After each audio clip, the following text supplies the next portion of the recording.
Magandang araw mga bayang karerista. Ito po ang inyong lingkod na si Jigs na magbibigay sa inyo ng giya ngayong araw ng Sabado. Ngayon po meron tayong 8-12 balance races, no? At ang start time po natin ay alas 3 ng hapon. Ulitin ko po, itong aking giya ay purely review and analysis ko lamang at walang halong information. Simulan na po natin. Race number 1. Dito meron po tayong 7 kalahok at ang distansya ay 1,400 meters. First choice ko po rito, numero 3, Thy Will Be Done. Binalik na kay Jackie Jepril T. Sarate. Pinanalo po ni Jepril Sarate yan.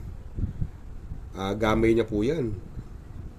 Natakbo sa kanya ng 1.27 sa 1,400 meters. Medyo mainam pag Jepril Sarate sakay at Di Bandera. Although andyan yung Don Damiano, pwede magbigay ng pressure, maglalagay po tayo ng pamproteksyon. Ilalagay ko po pamproteksyon yung bagong baba ng grupo, numero 1, Amaraya. Kung natatandaan nyo, last race, na ipanalo po ni Ed Jordan Guerra yan. Si Amaraya, super long shot po yun. Kaya sa tingin ko, ito yung possible na mahigpit niyang mga kalaban. Kaya dito po sa race number 1, first choice, numero 3, Thy Will Be Done. Second choice, numero 1, Amaraya. Sa race number 2, another 1,400 meter race at dito may 13 kalahok.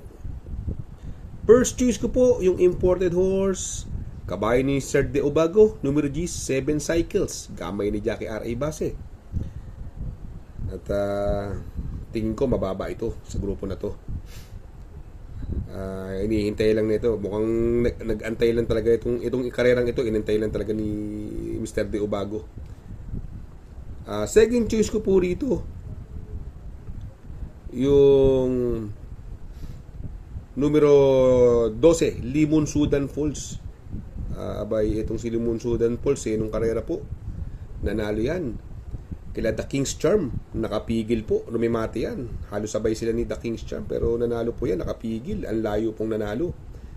Umentado po yung kabayong yan, si Limon Sudan Falls, gamay na gamay ni Jeffrey Bakaykay. Maglalagay po ako ng pandiado rito, baka itong mauna at walang bumuliglig. Yung numero 3, Just Me, binigay na kay Jackie Jan Alvin Gusi. Tingin ko ito magdadala ng unahan. May pwedeng konting magbigay naman ng pressure yung Take a Chance, pero sa tingin ko may panalo po yan. Ito po, special mention yung mga nangungurso natin ng Diado. Tingin ko mukhang inayaw lang ng karera to, padihado lang po to. Numero 7, Courage. Padihado po yan, special mention yung mga gusto ng Diado dyan. Kaya dito sa race number 2, first choice, numero G, 7 cycles. Second choice, numero 12, Limon Sudan Falls. Third choice sa pandiado, numero 3, Just Me. At another dihado, special mention, numero 7, Courage. Sa race number 3, another 1,400 meter race at may 13 kalahok. First choice ko po rito, numero 3, Alpha Miss, sa ni Jackie Noel Lunar. Isang diremating kabayo. At itong kabayong ito, nakakalaban nila na G's favorite. Halos kapiraso lang sila kung magkatalo. Sa tingin ko, ito ang horse to beat. Second choice ko po rito, numero 9, ICU. Itong sa ICU, ang lakas sumimati. Hindi lang masyadong maganda yung pagkakapwesto ni Jackie G. El Ciego Jr. Pero pag na-rate niya to,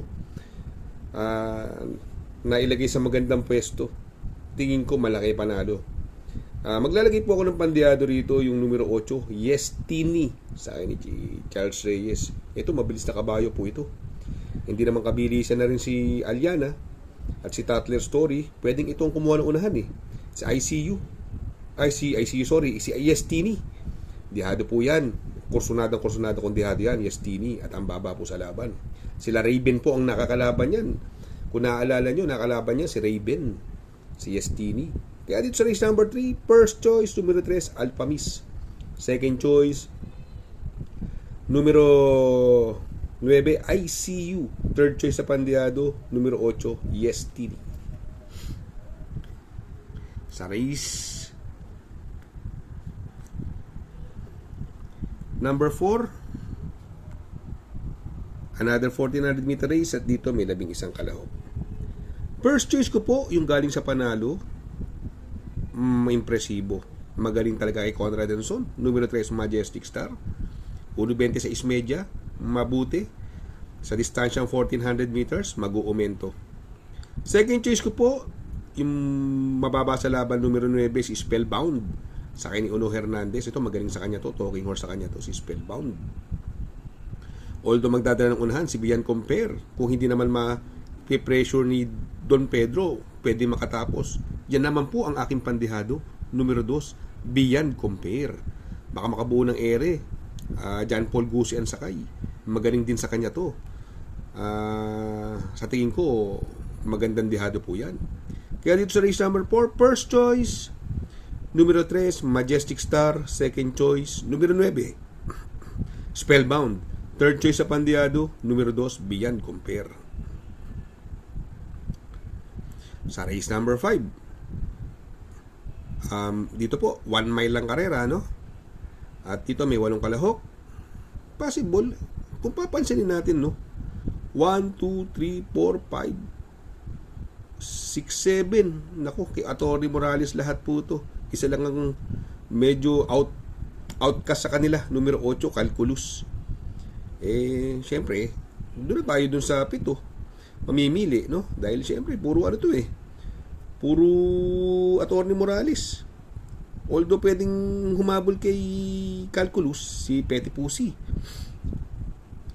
Pero ako, para sa akin to, first choice ko, numero 5, Nana Bubu, sa kanya ni Jackie J.R. de Ocampo. Ito, always in the money sa kanyang last few runs.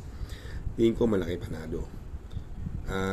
Ito, kung magsasama po ako ng panigundo, pandehado ko po, ito, impresibo rin ang panalo. Parang kidalabit lang to Long shot na nalo nakaraan to. Numero 6, Blue Empress sa kay ni Charles Reyes. Alam naman natin minsan pagka sobrang daming tumatakbong kabayo ni Atty. Morales, kung sino yung dihado, yun ang nananalo Kaya siguro, yun nga pandihado ko, si Blue Empress. Kaya dito sa race number 5, first choice, numero 5, Nana Bubu. Second choice, numero 6, Blue Empress. Sa race number 6, another 1400 meter race at dito may 7 kalahok. Dito po, galing sa panalo, Space Jam, Solo Ere, pero The King's Charm, segundo kay Limon Sudan Pulse. Meron na tong kabayong to. Sa tingin ko, pwede pong solohin yan, The King's Charm. Ito kasing Space Jam, mauuna, nandiyan si Mr. Sipukot, pwedeng mag-pressure, at si Lady Bagret, although umentado si Space Jam, no? Pero para sa akin, yung mga nagtitipid, susuluhin ko na po yan, numero 1, The King's Charm.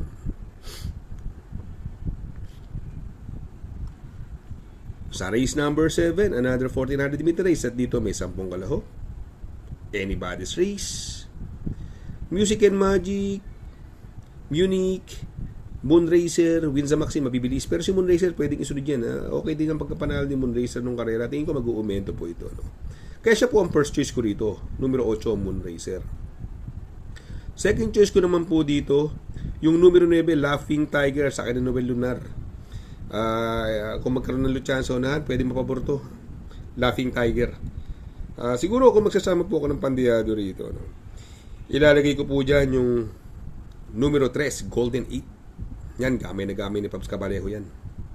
Golden 8. Always long set yan, kung manalo. Kaya sa race number 7, first choice, numero 8, Moonracer. Second choice, numero 9, Laughing Tiger. Third choice sa pandihado, numero 3, Golden 8. Sa race number 8, sa last and final race, another 1400 meter race, at dito may 12 kalahok. First choice ko po, yung bagong baba ng grupo, kaya lang matagal nagbakasyon, parehas may panalo, numero 9, Victorious Angel, Blue Thunder. Isang de bandera, isang marunong isunod, Jackie JT Pibilik. Ito magdadala ng unahan, Victorious Angel, pero pwede mag-pressure, Security Insight, at si Dixie Sky. Pero meron naman siyang katulong, andyan si Blue Thunder. Kaya sila po ang first choice ko rito. Second choice ko naman po dito, yung numero 11, Footloose, sa kanya ni Noel Lunar. Jackie Noel Lunar, ito, talking horse sa kanya to, Footloose, malaking kabayo. Tingin ko, malaki chance rito maka-upset sa Yamado. Pero kung magsasama po ako ng pandiyado rito, yung numero 3, Fastidious, sa akin ni Jackie MB Pilapil. Yan po, galing maiden pero tingin ko may panalo po yung Pandeado. Kaya sa race number 8, first choice. Numero 9, Victorious Angel coupled with Blue Thunder. Second choice, numero 11, Footloose. Third choice sa Pandeado, numero 3, Fastidious. Mega shoutout. Mega shoutout kay Sir Raul Rivera. Mega shoutout po. Shoutout nga pala kay Sir Pax ng Barkadahan OTV. Located po siya sa 1139 New Antipolo Street, Corner Vargas. Malapit lang po sa Abad Santos, yung bagong ginawang tulay. Very convenient and attentive po ang mga tao. Pwede po kayong mag-EB at party while betting on racing.